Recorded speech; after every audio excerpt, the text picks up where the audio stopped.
It began not with a declaration, but with a slaughter. The Zorth Dominion had ruled their spiral of stars for millennia. Cold, reptilian, they valued conquest the way humans valued family. Their fleets were older than Earth's very history, their war banners stained with the ashes of hundreds of subjugated worlds. And on one silent dawn, in the outer colonies of the Sol Compact, they showed humanity what cruelty meant. The human settlement on Vela Prime was young, barely 50 years into its founding. Families, scientists, children still learning to run on the crimson grass plains.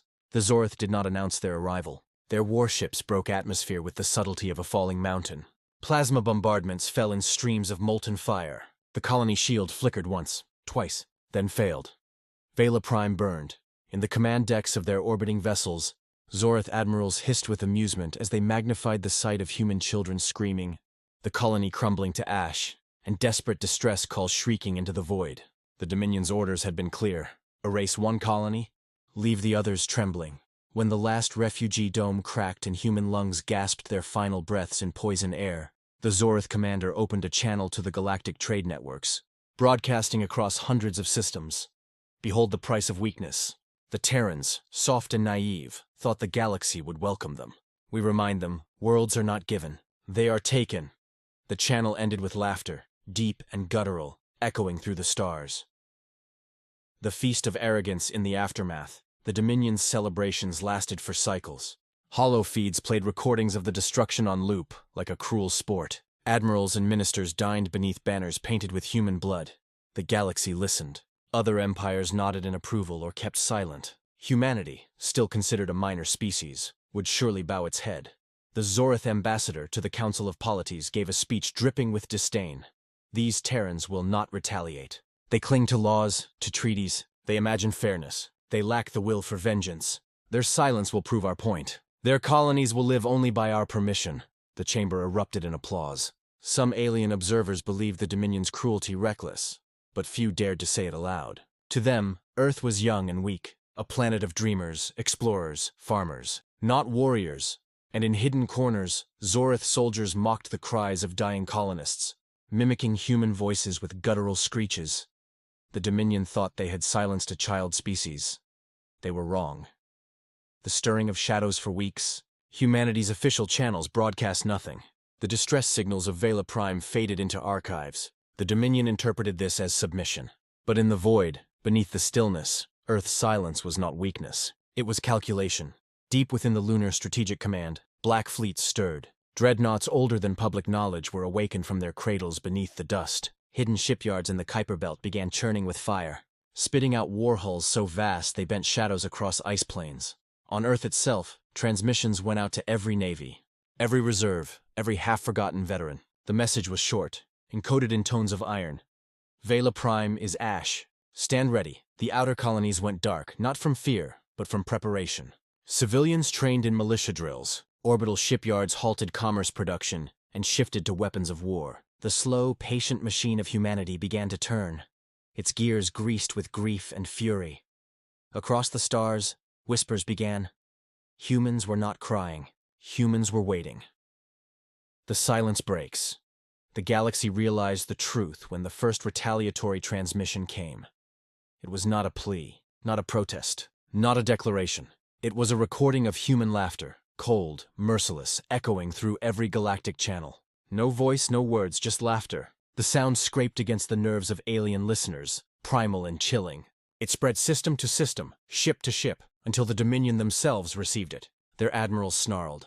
Their soldiers shifted uneasily. Then came the movements. Terran fleets emerged from Sol like a storm front. Carriers blotted out the stars above Mars. Dreadnoughts slid from hidden shipyards, each one the size of a city, hulls dark as night. They carried no banners, no bright colors, only blackened steel. The first Zorth patrol fleet vanished in the Helian expanse. No distress call, no debris, just silence, then another disappeared. And another. The Dominion began to realize. The Terrans were not civilized dreamers. They were predators who had studied in silence, who had counted the scars of history, who had buried their wrath deep until the time was right. The March of Vengeance. When humanity's fleets finally revealed themselves in full, it was not in one sector, but in 20. Shadow after shadow spilled across alien skies as warships broke through atmospheres like the fists of gods. On the mining world of Talakar, Zorith garrisons looked up and saw clouds torn apart by descending carriers. The human ships did not orbit politely. They entered low, so low their titanic shadows blotted out the red sun. Children pointed upward in terror and awe. Entire cities darkened beneath the hulls. Troop drops followed. The Dominion expected primitive infantry, but what fell from those ships were armored soldiers wrapped in exosuits that thundered when they struck the ground. Their weapons spoke in tongues of fire, precise and merciless. On the trade moon of Christ, Zorith nobles mocked the idea of Terran retaliation until the night sky vanished. A single human dreadnought eclipsed the twin moons, and when it fired, the palace complex became a crater. Survivors staggered out to see human banners planted in molten earth. Everywhere the shadows spread, fear followed. Dominion ships that dared resist were boarded. Their crews found not begging diplomats, but human marines with visors glowing like molten suns. The humans gave no speeches, no explanations. Only 2 words were broadcast into captured frequencies. Remember Vela. The fire of retribution. The climax came at the Battle of Sereth Prime, the Dominion's jewel world. Its capital cities stretched across continents. Its orbital defenses were layered in rings of steel and plasma. The Dominion believed no force could breach it. They were wrong. Human fleets emerged from slipspace not in hundreds, but in thousands. Carriers, dreadnoughts, battleships, escorts, all advancing as one colossal tide. They did not maneuver delicately. They surged forward with the inevitability of nightfall. The first volley from Earth's fleet erased an orbital ring in a blaze brighter than Sereth's sun. The second shattered defense platforms like glass. Zorith commanders screamed for reinforcement, but their messages drowned in static as Terran jammers suffocated the comms. Then the sky itself darkened. Human ships moved into low orbit, so massive and numerous that day turned to twilight. Across Sereth Prime, civilians looked up in horror as their world was swallowed by shadows. The phrase spread from mouth to mouth. The Terran night has come. Bombardments rained like storms. Cities that had stood for thousands of years crumbled in hours. The great fortress of Sereth burned, its walls melting under focused particle lances. Human fleets did not stop to gloat, did not pause to bargain. They erased every symbol of Dominion pride.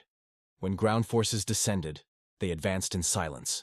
Zorith defenders screamed, hissed, fired until their claws broke, but the humans were relentless. Exosuits marched through fire and ash. Flamethrowers purged bunkers. Plasma cannons shredded armored beasts. By dusk, Sereth Prime's skies were black with smoke and ships, and its soil drank the blood of the Dominion. The aftermath of shadows. When the fires faded, the galaxy watched. Systems once loyal to the Zorith found their skies filled with Terran warships instead. Dominion fleets that surrendered were forced to broadcast their own shame. Recordings of them bowing before human captains, sent across every trade network. The Zorith homeworld itself was not destroyed, but humanity did something worse. They surrounded it, encircled it with black fleets that never left. Every sunrise on Zorith was dimmed by Terran shadows. Every citizen woke knowing their skies no longer belonged to them. And in the Council of Polities, where once the Zorith had laughed, no one spoke. Not even the boldest dared jest at humanity. The silence was thick, broken only by a whisper that spread system to system. Never provoke Earth again. For in their vengeance, humanity had proven something dreadful. That their patience was vast, but their wrath was infinite. The shadows of their fleets stretched far beyond Vela Prime, across stars once claimed by arrogant empires. And wherever those shadows fell, the galaxy remembered. The humans had been mocked as weak. But now, their shadows spread across skies the aliens once claimed. And in those shadows, the galaxy trembled.